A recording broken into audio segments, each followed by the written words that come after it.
नमस्कार, जय हिंद, वंदे मातरम। कैसे हैं आप सभी लोग? उम्मीद करते हैं कि आप सभी लोग अच्छे होंगे और आप सभी लोगों की तैयारी जो है साथियों बिल्कुल ही अच्छी तरीके से चल रही होगी।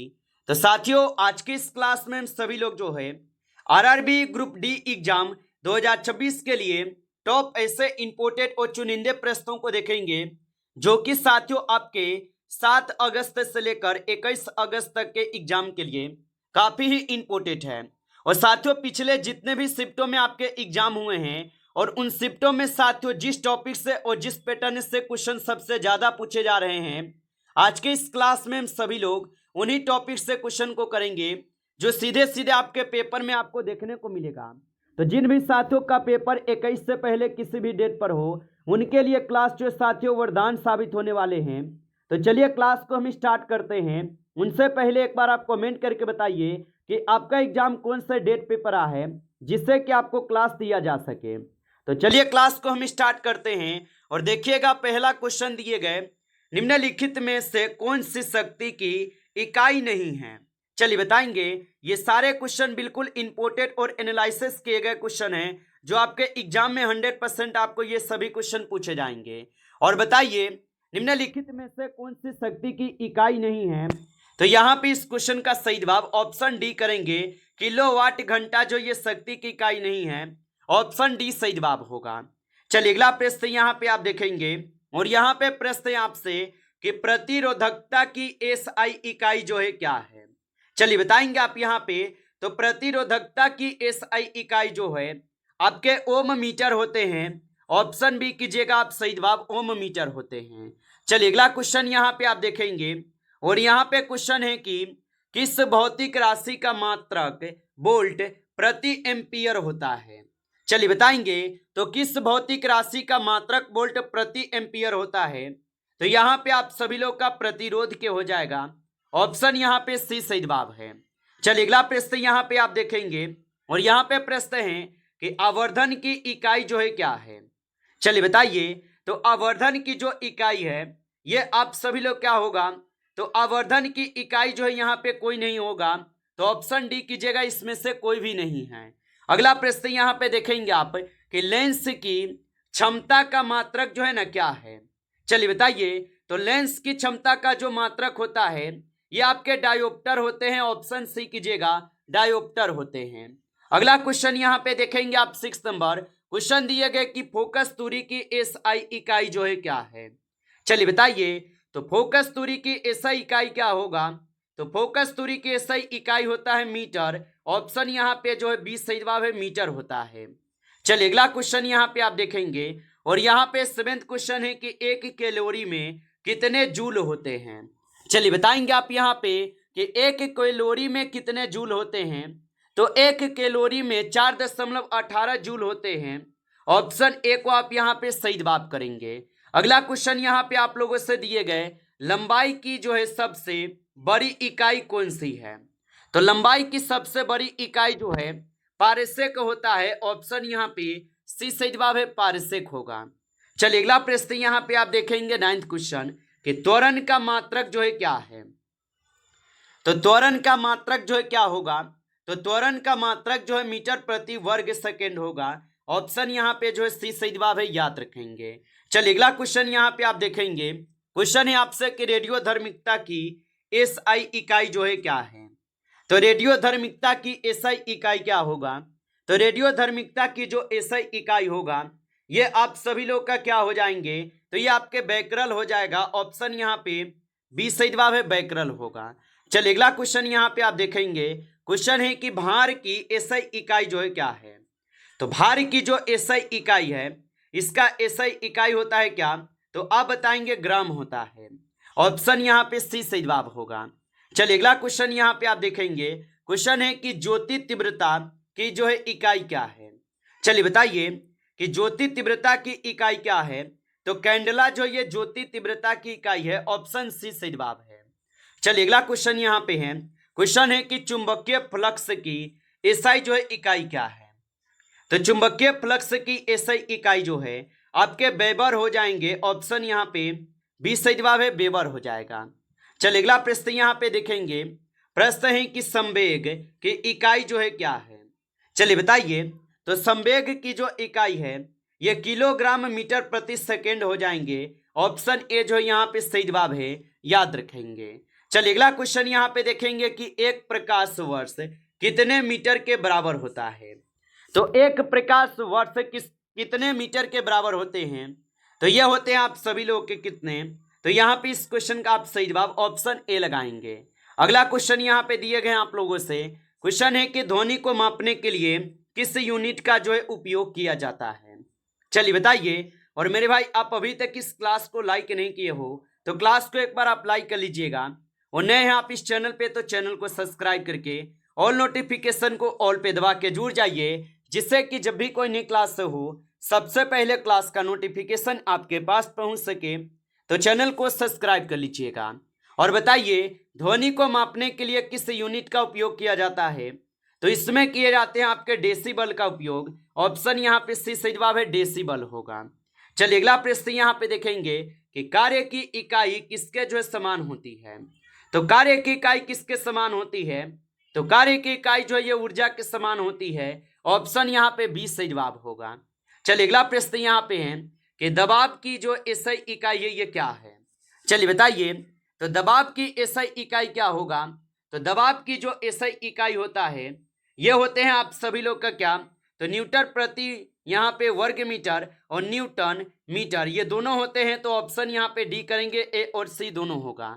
चलिए अगला प्रश्न यहाँ पे देखेंगे। प्रश्न है कि खगोलीय इकाई जो है क्या है। तो खगोलीय इकाई क्या होगा। तो सूर्य और पृथ्वी के बीच की औसत दूरी को खगोलीय इकाई कहते हैं। ऑप्शन यहाँ पे आप बी कर देंगे सही जवाब। चलिए अगला प्रश्न यहाँ पे आप देखेंगे 20 नंबर। क्वेश्चन है आपसे यहाँ पे कि सार्वभौमिक गुरुत्वाकर्षण नियंत्रणांक की इकाई जो है क्या है।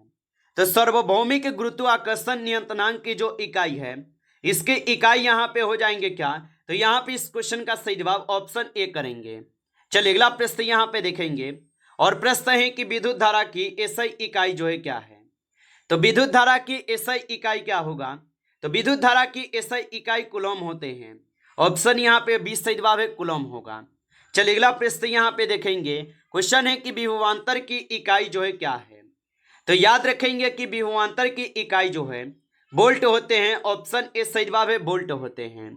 चलिए अगला प्रश्न यहाँ पे देखेंगे 23 है कि तरंग दैर्घ्य का मात्रक जो है क्या है। तो तरंग दैर्घ्य का जो मात्रक है ये मीटर होते हैं। ऑप्शन यहाँ पे 20 सही जवाब है, मीटर हो जाएगा। चलिए अगला प्रश्न यहाँ पे देखेंगे 24। क्वेश्चन है आपसे कि पदार्थ की मात्रा को मापने के लिए किस इकाई का उपयोग जो है किया जाता है। तो पदार्थ की मात्रा को मापने के लिए किस इकाई का उपयोग करते हैं। तो याद रखेंगे इसमें करते हैं आपके मोल का उपयोग। ऑप्शन यहाँ पे 20 सही जवाब है, मोल का उपयोग करते हैं। चलिए अगला प्रश्न यहाँ पे आप देखेंगे 25 है कि एक वायुमंडलीय दाब किसके जो है बराबर होता है। चलिए बताइए। तो एक वायुमंडलीय दाब किसके बराबर होते हैं। तो एक वायुमंडलीय दाब जो है किसके बराबर होते हैं। तो यहाँ पे इस क्वेश्चन का आप सही जवाब ऑप्शन ए लगा देंगे। अगला क्वेश्चन यहाँ पे आप देखेंगे। क्वेश्चन है कि 1 किलोवाट घंटा कितने जूल के बराबर है। तो 1 किलोवाट घंटा कितने जूल के बराबर होगा। तो यहाँ पे इस क्वेश्चन का आप सही जवाब ऑप्शन डी करेंगे, 36 लाख जूल के बराबर होता है। आगे देखिए अगला क्वेश्चन यहाँ पे दिए गए। क्वेश्चन है कि 1 न्यूटन किसके जो है बराबर होता है। तो 1 न्यूटन किसके बराबर होते हैं। तो 1 न्यूटन जो है 1 केजी मीटर प्रति सेकंड स्क्वायर के बराबर होते हैं। ऑप्शन ए जो है यहाँ पे सही जवाब होगा। आगे देखिए अगला प्रश्न यहाँ पे दिए गए।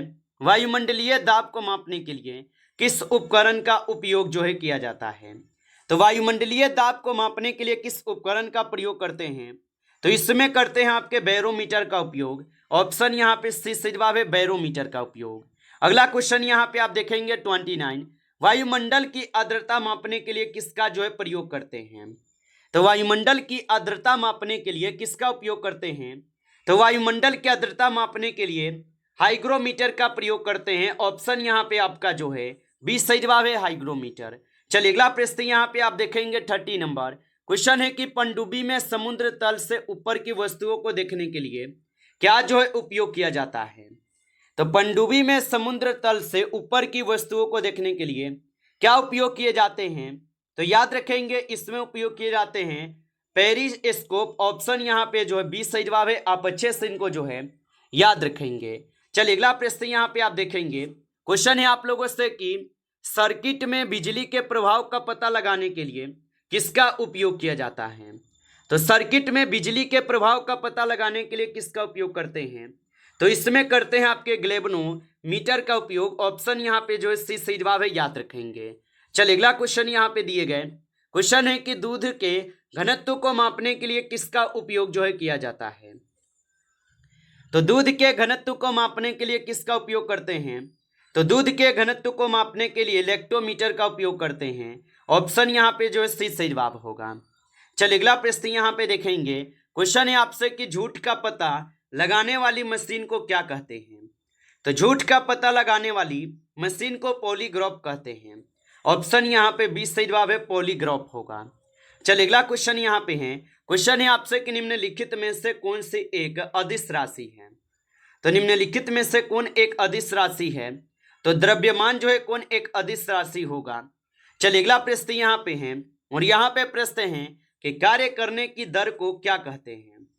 तो कार्य करने की दर को क्या कहते हैं। तो कार्य करने की दर को शक्ति कहते हैं। ऑप्शन यहाँ पे 20 सही जवाब है, शक्ति कहते हैं। अगला क्वेश्चन यहाँ पे देखेंगे आप। क्वेश्चन है आपसे कि ऊर्जा संरक्षण का नियम क्या कहता है। तो ऊर्जा संरक्षण का जो नियम है ये क्या कहता है। तो ऊर्जा संरक्षण का नियम क्या कहता है। तो ऊर्जा केवल एक ही रूप में दूसरे रूप में बदलती है। ऑप्शन यहाँ पे 20 सही जवाब होगा। आगे देखिए अगला प्रश्न यहाँ पे है कि खींचे हुए रबर बैंड में कौन सी ऊर्जा होती है। तो खींचे हुए रबर बैंड में कौन सी ऊर्जा होती है। तो इसमें होते हैं आपके स्थित ऊर्जा। ऑप्शन यहाँ पे 20 सही जवाब है। आगे देखिए अगला प्रश्न यहाँ पे है यांत्रिक ऊर्जा किसका जो योग है। तो यांत्रिक ऊर्जा किसका योग हो जाएगा। तो यांत्रिक ऊर्जा जो ये गतिज और स्थिर ऊर्जा के हो जाएंगे। ऑप्शन ए सही जवाब है।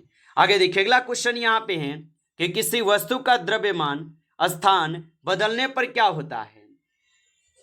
तो किसी वस्तु का द्रव्यमान स्थान बदलने पर क्या होता है। तो याद रखेंगे अपवर्तित रहता है। ऑप्शन यहाँ पे जो सी सही जवाब होगा।